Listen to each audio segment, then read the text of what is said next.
now President and CEO of the oldest and boldest, the most cussed and most discussed civil rights organization, the NAACP. Derrick Johnson is here with us here in New York.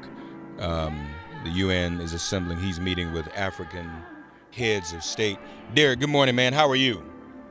Good morning, Mark. How you doing? I'm doing okay, man. So I think it's important we remind everyone, even in the midst of ongoing revelations and controversies surrounding the nominee, Brett Kavanaugh, it's not just his alleged sexual misbehavior, but we should remind everyone that he would be a danger to civil rights.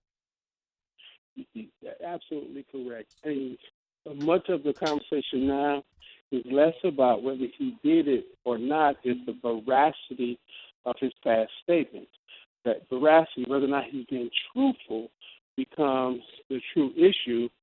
This, along with his prior testimony and statements he's made, inconsistent with most recent statements. Mm-hmm. So I don't want to get distracted on whether or not one person is good or bad. It's all about the veracity of the statements he's made. And he has, in other matters, we know, he has a history of even perjuring himself before Congress. He did that most recently in terms of his lack of admission that he was involved in some of the, stolen emails during confirmation hearings with other judicial nominees in the Bush administration. Well, it's the best emails. It's his involvement in the past during when he was counsel in the White House. I believe much of the material has not been released. It will show inconsistency based on his testimony 12 years ago and the facts from the documents that they are withholding from the committee. We are in a crisis predicament here where we are considering as a nation to place someone on the highest court of the land who we question his truthfulness. The current issue, or whether or not he was involved in any of the alleged inappropriate sexual activities, whether he was truthful in his statements related to the stolen emails, and whether or not he perjured himself based on his prior testimony and White House document yet to be released. In the meantime, folks, it's important that we register to vote. Derrick Johnson and the NAACP are calling for each and every one of us and each and every one of you listening at home to register and mobilize 5 new voters. Right, Derrick? Power of 5. We're asking everyone to let's take our power and register 5 people to vote, get 5 people to the polls, and get 5 people to do the same. We have the power in our community to make a difference. We are seeing play out the consequence of the 2016 elections, and how you adjust is to get involved this midterm election so we can get more accountability into the system and prevent what is happening from continuing to take place. Derrick Johnson, President of NAACP, with us. Go to NAACP.org. There's a webinar on voter protection Thursday night at 9 o'clock. Details at NAACP.org. Thank you, Derrick. Thank you. Take care. See you this evening. See you tonight. We'll be back. This is MIP.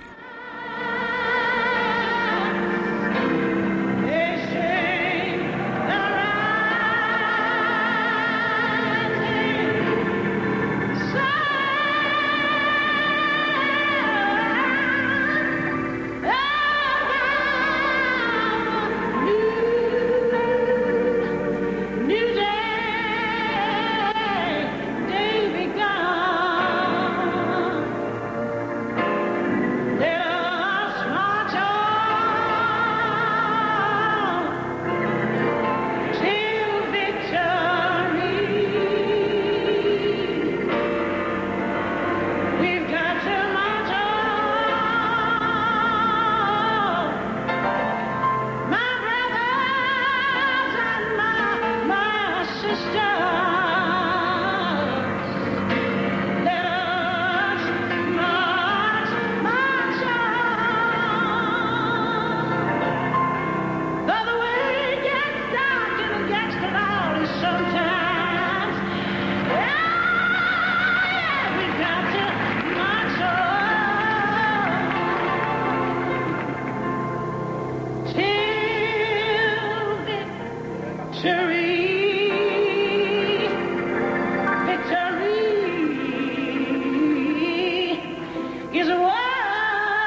All right, folks, we got some other ground to cover, and we'll hear from some of these other callers and try to get some enlightenment. Sorry to get to everyone, but we'll try to get to as many people as we can this half hour, because some of these men need to be enlightened as to what sexual assault is and how wrong it is. The last caller, Frank,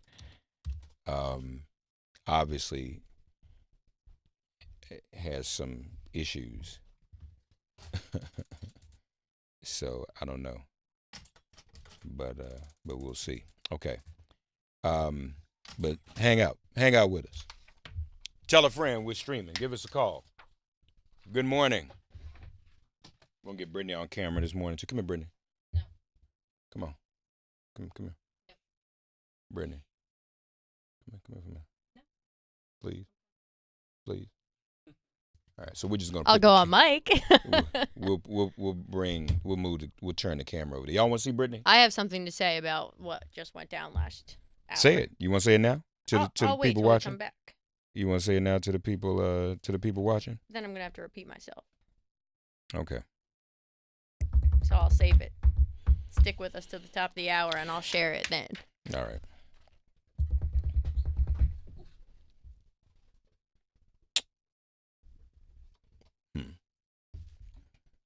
Stand by, everybody.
This is Naked Plane MIP with Masamela Matfumo. Mark Thompson. Get woke.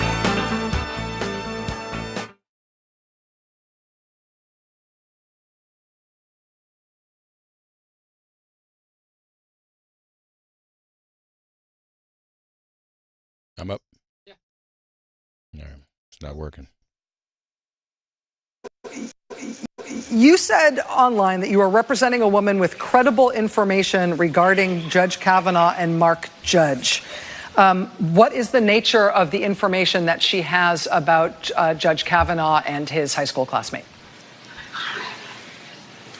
Well, Rachel, I'm representing one client who I can describe as a witness and victim, as well as additional corroborating witnesses to what she is going to allege publicly within the next 48 hours.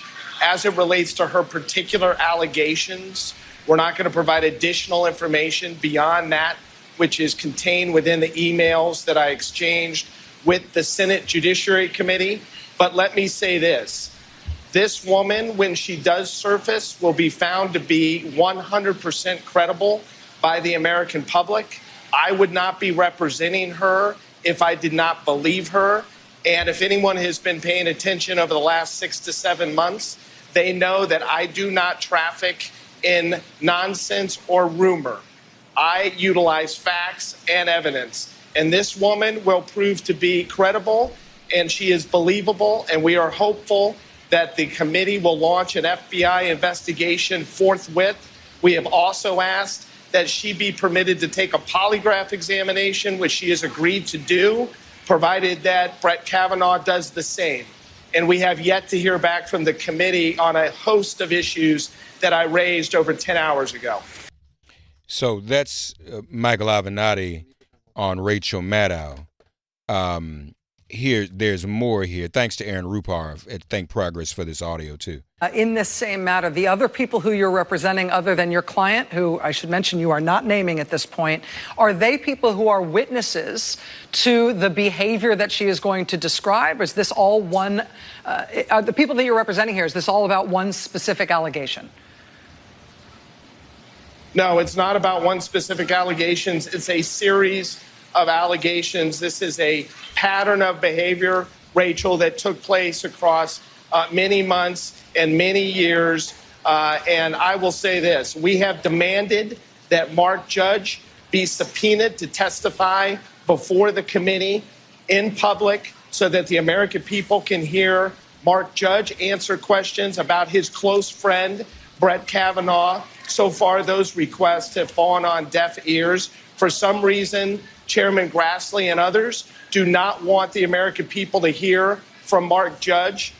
For some reason, Brett Kavanaugh does not want the American people to hear from his close friend, Mark Judge. And I think that should tell people everything they need to know about Mark Judge and what he may say. Now, you just said a moment ago that you expect your client will go public with these allegations within the next 48 hours.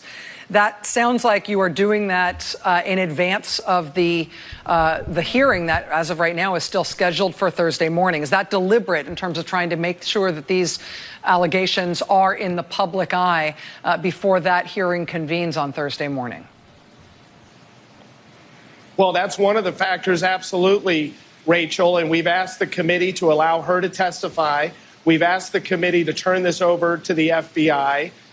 Because, to your point earlier in the show, we believe all of these allegations, not just the allegations from my client, not just the allegations from the other clients that I have that are corroborating witnesses, but also Dr. Ford, Ms. Ramirez, and others. All of these allegations should be tested. They should be investigated by the FBI. There should not be a rush to judgment, either for or against Brett Kavanaugh. You know, Justice Scalia's seat was kept open for over 400 days, Rachel. Michael Avenatti on with Rachel Maddow. One more. In the email that you sent to the Senate Judiciary Committee, they wrote to you saying you have made claims publicly that you represent a client who has credible information about our nominee. We want to know what those claims are. We will investigate. You then wrote back with a series of questions that you said the committee should pose to Brett Kavanaugh. And those questions are very provocative, and they imply very serious allegations, not just about sexual misconduct, but about what would be serious criminal misconduct. Are you, in fact, and is your client, in fact, going to allege serious criminal behavior here? That is what you are implying in your communication thus far with the committee.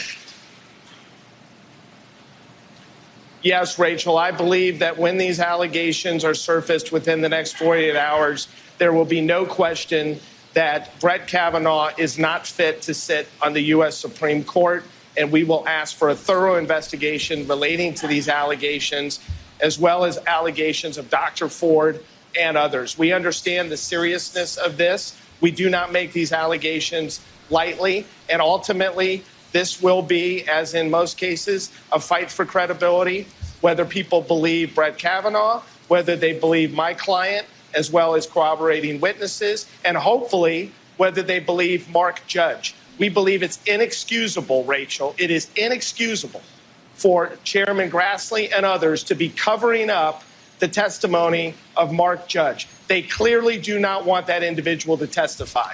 Your focus on Mr. Judge, is it about Mr. So that's that. Now, Amy Klobuchar is on CBS this morning. Let's get her up real quick. Understand why they wouldn't just have one or two of their own senators, many of whom have had vast experience in criminal justice, ask those questions. Senator Klobuchar. Senator, could we talk about Rod Rosenstein for just a second? His position appears to be a little tenuous today. Are you concerned about the meeting on Thursday that he may be fired or may resign? Bring that up there.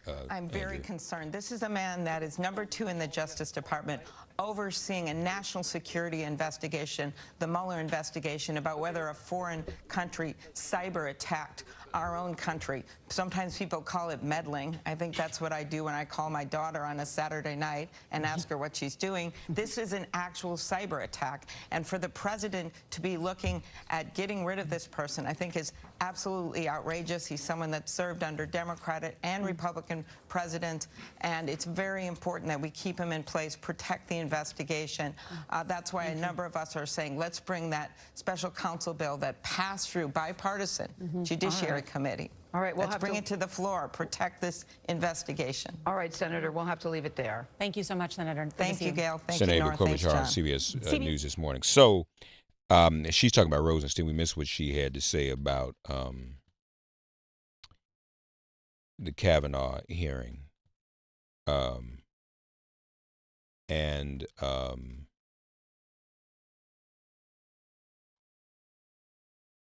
I think there's some conversation about who is going to question the victim, Dr. Ford, in this case. And I think that their side is concerned that this is going to turn into some type of prosecutorial grandstanding. On the other hand, I don't know how comfortable I feel with senators grandstanding and questioning her. I just don't know how fair it's going to be on Thursday. Your thoughts, 866-99-SIRIUS, 866-997-4748. Got a lot of calls. Let's try to get some of them. Thank you for joining us. We're on Facebook, Twitter, and YouTube as well. Make it plain, Facebook, Twitter, and YouTube. And also on Instagram, Minister with 2 T's. You can find us there. Ladies first, Coco. Oh, I'm sorry. It is top of the hour, isn't it? Yeah. I'm sorry. But I'm skipping right over the woman. Yeah. So normally I'd have news for everyone at the top of the hour, but I didn't get a chance to write news because we were arguing with Ron and with Frank last hour, and it's prompting me to have a different kind of news update for this hour. So because what is happening right now on a national stage is every survivor's worst nightmare. It is the amplified version of what they fear in coming forward in their own lives, in their own communities, whether that be whenever in their lives it happened and when they choose to come forward. The fears of the questions and of the prodding and the attempts to discredit the story they are telling. So, and it's already been enough to survive an assault. And by survive, I don't mean continue living. I don't mean that somebody tried to kill them when they assaulted them. I mean, by survive, I mean just manage to get out of bed, manage to function, manage to not blame oneself to the point where the guilt consumes you and consumes your life. So the conversation that we just had last hour, it literally took energy from me that I was not prepared to give this morning. Make no mistake. On the break, I was taking big gulps of air. I was deep breathing myself back to sanity. My hands are still shaking from the adrenaline because I'm so quickly brought back to the memory of my own assault and the memory of what happened when I confided in a friend and all the aftermath and how physically, emotionally, and mentally taxing it is. This is exhausting. This conversation is exhausting for survivors. And I know it because I feel it. But what I want to say is that if you can muster the strength, because some people can't, you are valid in that. But if you can, you have to stay strong. And that's what I'm desperately trying to do. And you have to link arms with the men and the women who believe you, and we're all going to hold each other up. Because the numbers in those who are in support are great right now. There is a significant amount of support for the people who are brave enough to now step forward. And if you can't step forward, it doesn't invalidate your experience either. You are still part of that group. And so lean into these groups. People like Frank and Ron, they want to parse your account of what happened, what you know happened. Just know that the universe is going to take care of those people. Just like the universe is going to take care of you. Not in the same way, of course. But the women in this country and the men, we are not lying down and taking it anymore. We're going to be heard. We're going to rise like a tidal wave. I see you with that camera, Mark Thompson. We're going to rise like a tidal wave. There are no lifeboats left for people who stand by people who commit sexual assault. There are no lifeboats for you. You have sunk your own ship, and there is no way out. So, with that being said, just know that I know I'm just a voice on the radio, but you can reach out to me if you want to talk about your experience. You don't have to call the show. You can send me an Instagram message, write me an email, and I can help if you need an organization, I can try to connect you with that organization. I can try to help you find support, and I would be happy to do it. And because I know how much it's a labor to talk about it. Is exhausting. And I just want you to know, if you're listening and you are sick of the conversation and it's making you sick, there is support there for you. It's out there. And if you need help finding it, contact me and we'll figure it out together. Because that's what everyone needs to be doing right now is, like I said, we have to link arms and pull each other up, because there's some people who are having trouble standing on their own through all this. And I know it. So just connect with me if that's what you need, and we'll figure out what you need, and we'll find the answer. And not that you have to, but have you shared ever the details of your assault story in public? I mean, not on. I've touched on it on the show. I've been assaulted twice, both when I was 15 years old. Actually, I'm sorry, 14 and 15. Oh, well, I got the age wrong. Someone's going to call and discredit me, but, that's okay. I was 14 once and 15 on the other. They are forever marked in my brain. I hesitate to get into the details because I can feel it rising in my throat. It has never left me, what happened to me. And as I said in last hour, you're made, and I believed that I was wrong for not wanting to participate in that with the two separate people who took advantage of me. And the scenario doesn't matter. It simply doesn't matter whether I had a drink or not. Whether I was wearing tight clothes or not, none of that matters. What matters is that they thought that they had an entitlement to my body. And I believed that they did. And that is what's changing. And that is why people are coming forward. We're saying, I didn't realize it till I was an adult because, again, at the time, one of them I talked about with a friend. You know, one of the assaults was so horrific that it was buzzed about in my high school. I was taunted for it after. What? Yeah. All the classic slut shaming that you could imagine. What? Because the story was twisted and manipulated to be something other than it was. Mm-hmm. And I know what happened, and that guy knows what happened. And these were both my high school classmates. And I went to school with them. They were the grade above me. I was a freshman in the one year, and I was a sophomore the next. And I had to continue through school with them until the next 2 years. They were both, not until I was a senior was I free of them because they were both in the grade above me. So I know what it is, and that's why they've never been prosecuted in the court of law. And it doesn't make them any less guilty because we all know the people who were there, being me and them, separately, know what happened, and I see them pop up in my social media because they're my high school classmates. And my point being is that I thoroughly understand what it's like to have to cope with the realization that something has been done wrong to you. And then the guilt that comes after, that you allowed it to happen. I didn't allow it to happen. Somebody took advantage of me. Mm.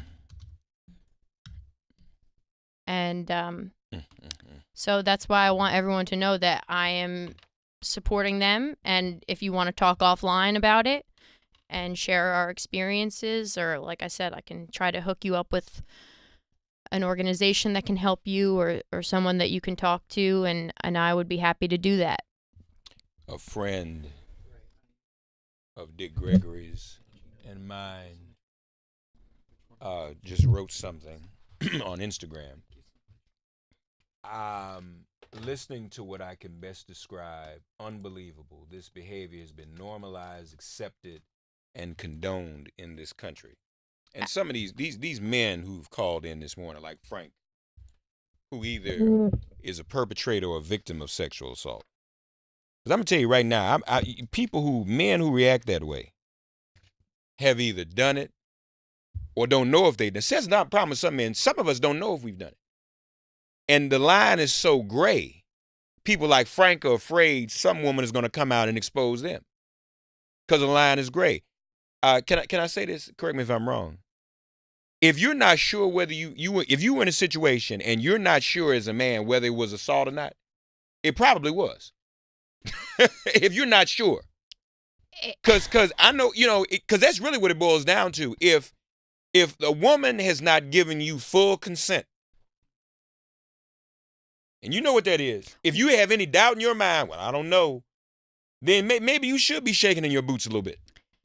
And something that I think about a lot is the whole concept of playing hard to get, because that's also something that women have been told they should be doing when they're, courting or, Mm-hmm. being courted by a guy. Mm-hmm. There's a lot of confusion around how dating and sex should be. I think that there are a lot of guys who have operated under that misconception that no means yes, that a woman is saying no. And because there is a game that is played when it comes to dating, and that's why it's just hard. This stuff is really hard for me to talk about. And but you're doing it though. And like I said, I know that some people can talk about it, and that's valid, and you don't, it doesn't mean you don't deserve support just because you can't say it out loud to people. You do. You deserve all the support in the world. Wow. And that's why if you want to contact me, again, if you have a need, then contact me. If you want to be anonymous, that's cool too. We will get you help. Well, I mean, I didn't ask you to put that out there about But contacting you. I want to. Okay, but so do you want to tell people how to contact you? Yeah, so you can hit me up on Instagram at Britsky, BRITSKIIII. That's 4 I's at the end. That's my Instagram. Or you can email me, BRITTANY, Brittany.temple, TEM as in Mary, P as in Paul, LE, at SiriusXM.com. Hit me up. Okay. I don't really use any other social media, so. I'm so proud of you for telling your story. It never gets easier, but the only way we will ever change the culture is to refuse to stop telling our story. Is that someone on Instagram? Yeah. Yeah, and I thoroughly agree, because that's what I think people like Frank and Ron would prefer. Because in our conversation with Frank, he just kept trying to railroad the conversation. Every time I spoke, he was desperate to speak through what I was saying. And so we were kind of having a war. And I was worked up, because I am extremely defensive over this topic, because it so needs to change. And it's not just that it's personal, because it is, but it's just that the change needs to happen. And, that people like Frank and Ron will railroad the conversation in hopes that people will stop talking about it, because so then we'll be quiet. But no, actually, I mean, personally, the more that somebody tells me not to do something, the more I want to do it. So if you're going to tell me to stop talking about assault, if you're going to tell me that this conversation makes you uncomfortable, I'm going to ask you why. Why are you uncomfortable? Are you uncomfortable because maybe you have survived an assault and you're just now coming to terms with it? Are you trying to figure out if maybe you have done someone wrong? Or is it just that we haven't been having the conversation enough and you're not quite sure how to approach it in a way that's sensitive to survivors? Whatever it may be, the conversation has to continue, because that's how we're going to change the behavior. And the behavior needs to change. That I will have a daughter that, if I do have one day, that will not feel like it was her responsibility to put a stop to what was happening to her, that it was the person who was assaulting her's responsibility to know better. Heather on Facebook. Good morning. Thanks for taking Frank on. He's exactly why we don't tell. Right. And that's what I'm saying. This is every survivor's worst nightmare, is watching the public discredit people who I consider to be extremely brave in coming forward. But yet we are watching headlines question them, tear them down, pick them apart, examine their past. It doesn't matter.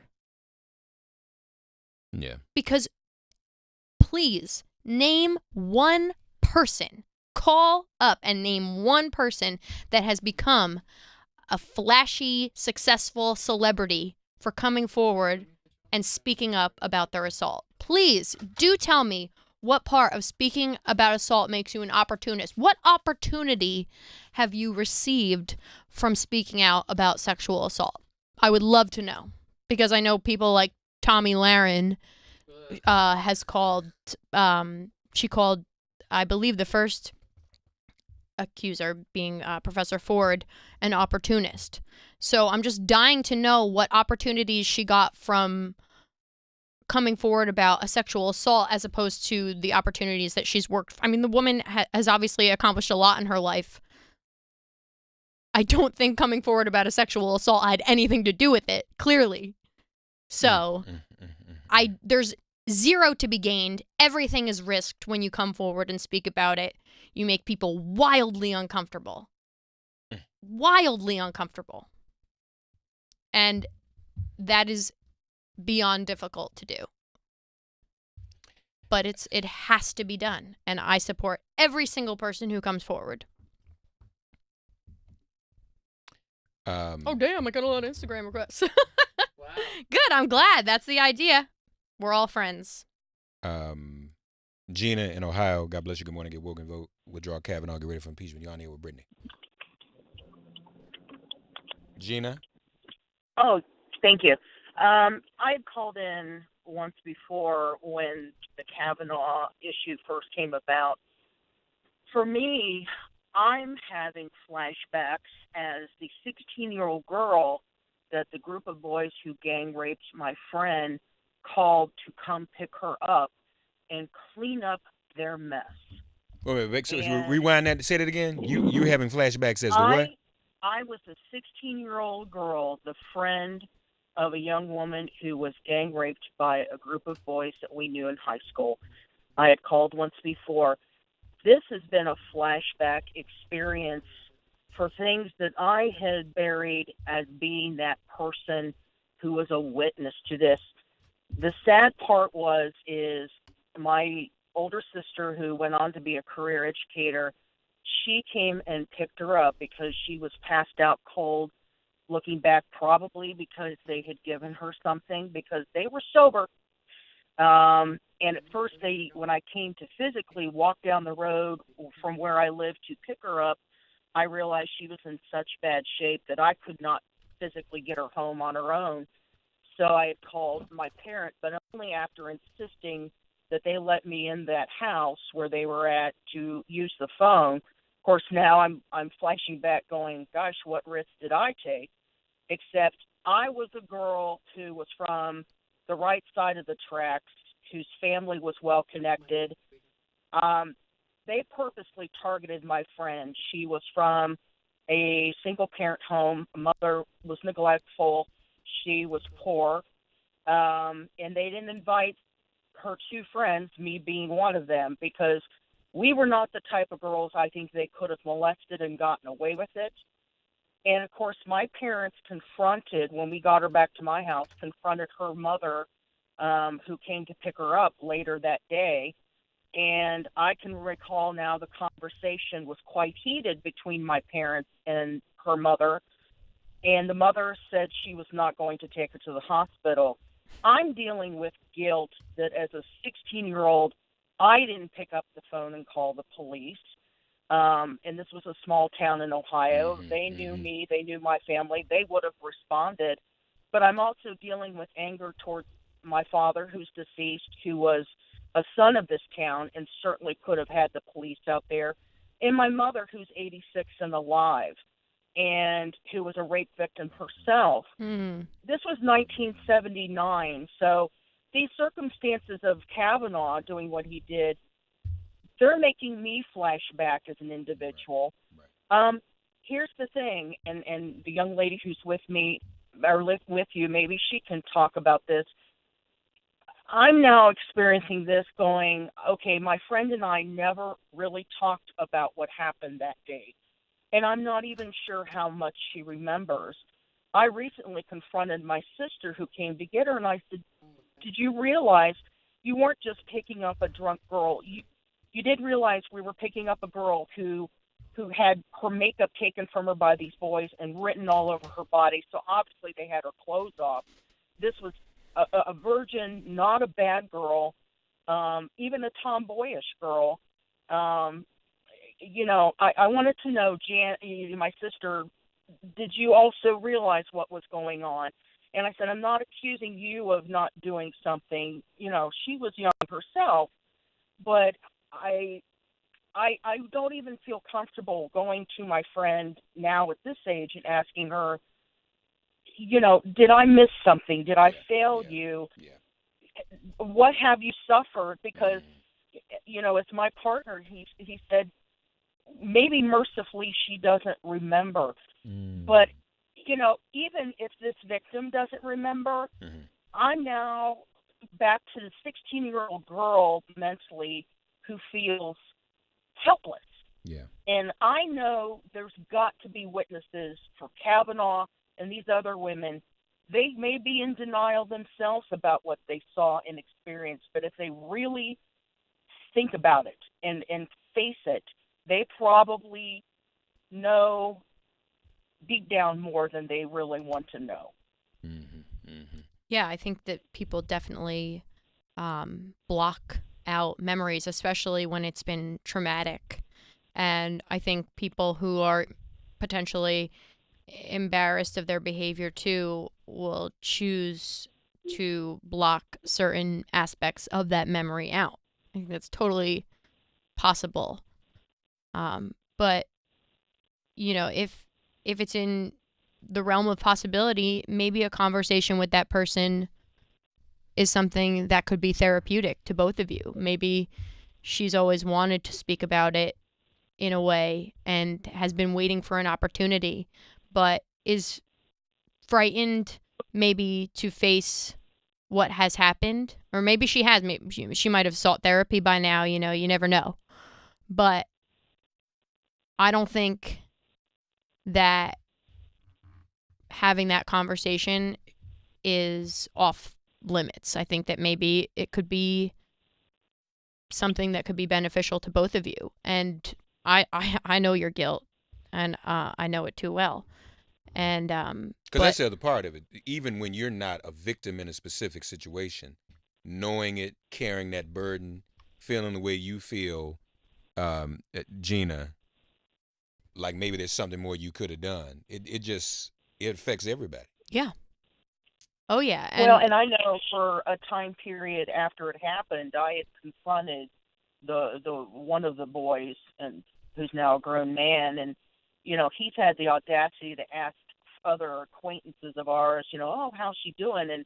And I've always spouted quite a bit of venom, you know, when I've heard that, and for a while after, I basically had threatened to, you know, beat the crap out of him. So I knew it was out there, but I think I'm shocked at the fact that so many of us, we never touched that subject for so many years. And my friend has had struggles with alcohol and with other things. And so I've really been concerned of not creating more trauma for her, but I think it is going to be the point where I try to delicately say something to her, because if I have failed her, you did not fail her, because I want to try to make it right. If I failed her, I want to try to make it right. I truly, like, I'm listening to you and I'm choking myself because I feel your guilt. It's so real to me. But you didn't fail her, because at the time you didn't know, you didn't have the tools to handle it. You didn't have the support. You didn't have the resources, and that's no one's fault except for the people who denied you of that. I'm angry at the adults. I'm angry at my parents. I'm angry at her mother, and her mother's deceased. My father's deceased. They would be over 90-some years of age. I'm angry at these two deceased people. I look to these adults, and they failed. They failed us. They did. And, you know, that's the conditioning of the time period, unfortunately. And I'm not writing it off as okay, but that's just, you didn't have the resources that you needed. And the only thing that we can do, and what I'm trying to do myself, is I'm trying to turn all of my hurt and my anger into an energy that allows me to change it for the next generation, that changes it for the people who are coming forward now. We can change it, and we can support one another. And you are so valid in everything that you're feeling, and I know it. And it doesn't, you don't have to live with that forever. You don't have to let the guilt sit on your chest the way that it obviously is. You didn't have the resources. And I'll seek therapy for myself. I will seek therapy for myself, because really, good. It even goes back to the fact I can't even go. I have never felt good about my hometown. I left at 17 and never looked back. Yeah. And I'm sure deep down this is part of it. Absolutely. It's that terrible association and this feeling that not only the people but the town has failed you, and it's a place that just harbors a painful memory. And So I don't think men do understand it. no. But literally, that was a town that my family founded, and I do. I associate so negatively towards it, and I know this is a huge piece of it. You're so brave And for coming forward and talking here about I am it now, at though. 55, 56 years of age. I'm still, because of all of this going on, I'm taken back to 16 years of age emotionally. Yeah. I think a lot of us are finding ourselves back there. I've definitely been having some nightmares about it. And and I can't. And the thing is, I'm not the victim, and that's the part that kills me. I feel so torn and sad and hate to think that my friend is this age, and she has struggled with this 40 years. Well, I went to a friend and I told, with my own assault, I spoke to a friend about it, and she really brushed me off, and I'll never forget it. But I'm not angry at her though, because I think that your friend would probably have something similar to say to you, in that my friend didn't know what to do. She had no idea how to digest what I had just, and I didn't come out and say to her, I've been sexually assaulted, because I didn't know that it was assault. I explained the scenario and how it made me sick, and I felt horrible and anxious and depressed about it. And she didn't know how to handle it because she was another teenager. She's not equipped to handle that. And she didn't know who the resources were to direct me to either.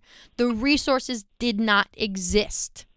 And I think that just as I feel to my friend who, we're not close anymore, not because of that though, just because of the, high school ups and downs of friendships. But I'd hold no anger towards her because she had no clue and no capacity to handle what I had just presented to her. And neither of us knew to even call it sexual assault. No,